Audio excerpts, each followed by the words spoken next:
C'est grâce à votre volonté, votre travail acharné.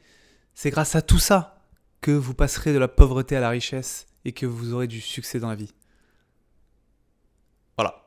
Ça, c'est ce que certaines formations, certains livres, certaines conférences nous promettent. Même certains amis nous disent qu'on manque de volonté et que tout repose sur nos épaules. Mais je pense que tout ça, c'est du pipeau. Je pense que c'est du pipeau qui nous met beaucoup trop de pression sur les épaules, qui nous stresse beaucoup trop, qui nous rend beaucoup trop anxieux. Et j'aimerais vous dire pourquoi je pense que c'est du pipeau. Mais avant de vous dire tout ça, je voulais vous dire que je vais boire un verre de lait. Parce que j'aimerais parler de déterminisme. Et c'est un sujet super compliqué, un sujet sur lequel je ne suis pas un expert, un sujet sur lequel je vais peut-être dire d'énormes conneries. Donc n'hésitez pas à me contredire dans les commentaires. Et s'il y a des neurologues, puisque ça tient de la neurologie, n'hésitez pas non plus à m'envoyer un message. Voilà. Je commence avec ça, parce que je dis beaucoup de conneries. Mais en tout cas, je vais vous dire ce que je pense à l'heure actuelle. Mais mes connaissances peuvent se mettre à jour grâce à vous, donc n'hésitez pas. Donc, la méritocratie, ça repose sur l'idée que le succès est une question de mérite personnel. Travaillez dur, soyez discipliné, fixez-vous des objectifs et vous réussirez. Ça dépend de nous et uniquement de nous. Mais pensez-vous vraiment que Bill Gates, c'est simplement grâce à ça qu'il est devenu l'homme le plus riche de la planète ? Même question pour Bernard Arnault et Elon Musk. Non, parce que mon homme de ménage, enfin pas le mien d'ailleurs, l'homme de ménage de la salle de sport, à qui j'ai déjà parlé, il fait super bien son travail. Il a une volonté de dingue. Il travaille de façon acharnée. Mais je pense, malheureusement pour lui et au vu de son âge, qu'il va rester homme de ménage jusqu'à la fin de sa carrière et que ça va être très dur pour lui, malgré toute la volonté du monde, de monter dans l'échelle sociale et de créer une multinationale qui va emmener des gens sur Mars. Et je pense que plusieurs raisons expliquent cela. La première raison que j'aimerais développer, ça va être très rapide, c'est le déterminisme social. On n'a pas décidé de l'endroit où on est né. On n'a pas décidé de nos parents.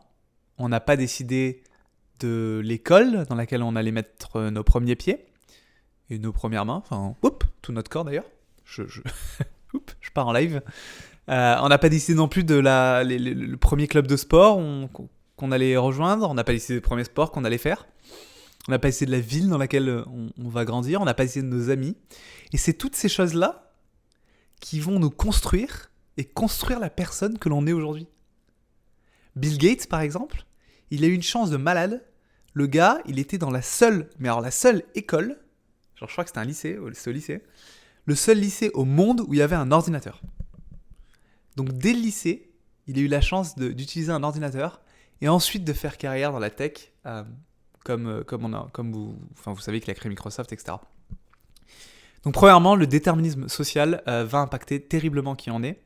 Donc arrêtez de nous mettre un peu trop la pression sur les épaules. On n'a pas décidé de qui on est, donc faites pas trop chier. Premier point.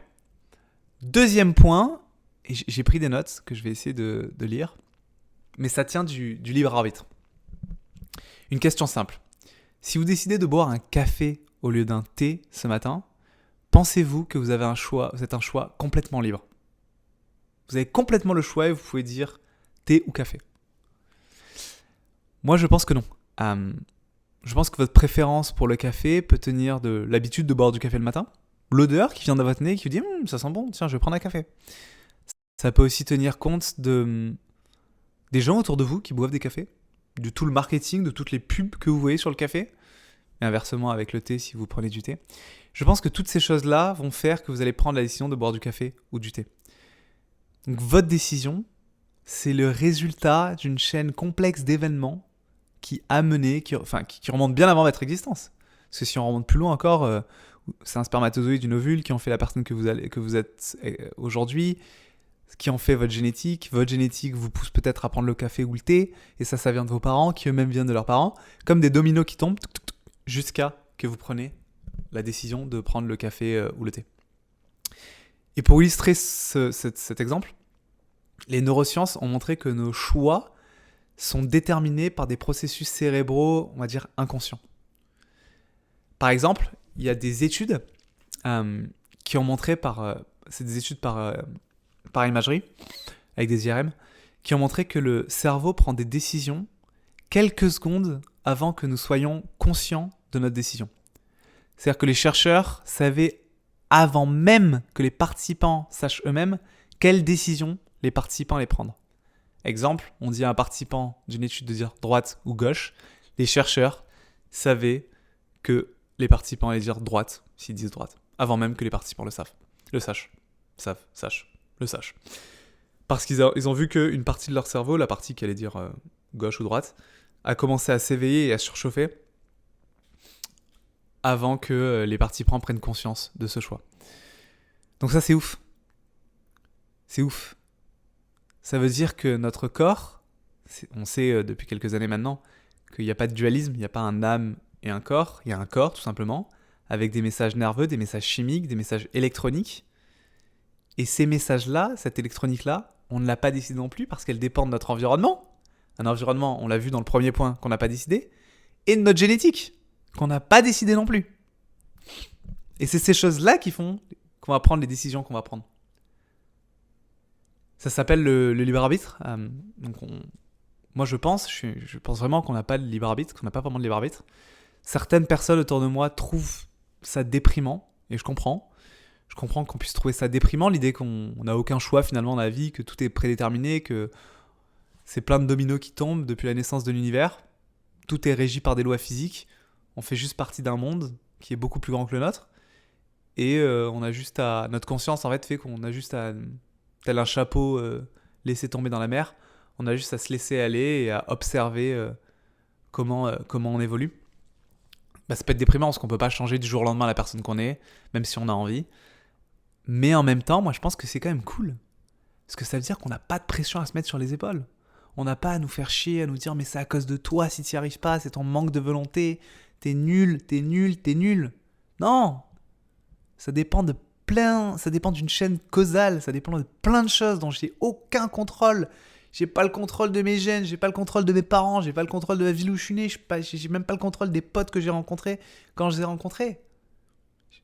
Même le marketing impacte ce que je fais. La foule impacte ce que je fais. Si tout le monde fait quelque chose, je vais le faire aussi. Et c'est normal. Donc, pas trop de pression à se mettre. Et tant mieux. Donc, ces deux éléments-là, je pense que ça répond au truc qui m'a gonflé au début, où j'expliquais que ces conférences, ces cours, ces livres nous expliquent que tout dépend de nous, uniquement de nous. C'est du bullshit. Il faut arrêter de se mettre la pression. Bon, voilà. J'espère que cette perspective déterminisme vous intéresse, vous a intéressé. Je pense que si ça permet d'avoir de l'empathie, ça permet d'avoir de l'empathie envers les gens. Quand on voit quelqu'un qui n'arrive pas à faire quelque chose ou qui a des problèmes, avoir un peu d'empathie en se disant cette personne elle n'a pas décidé peut-être d'avoir l'anxiété qu'elle a, elle a peut-être pas décidé d'avoir tous ces problèmes mentaux qu'elle a.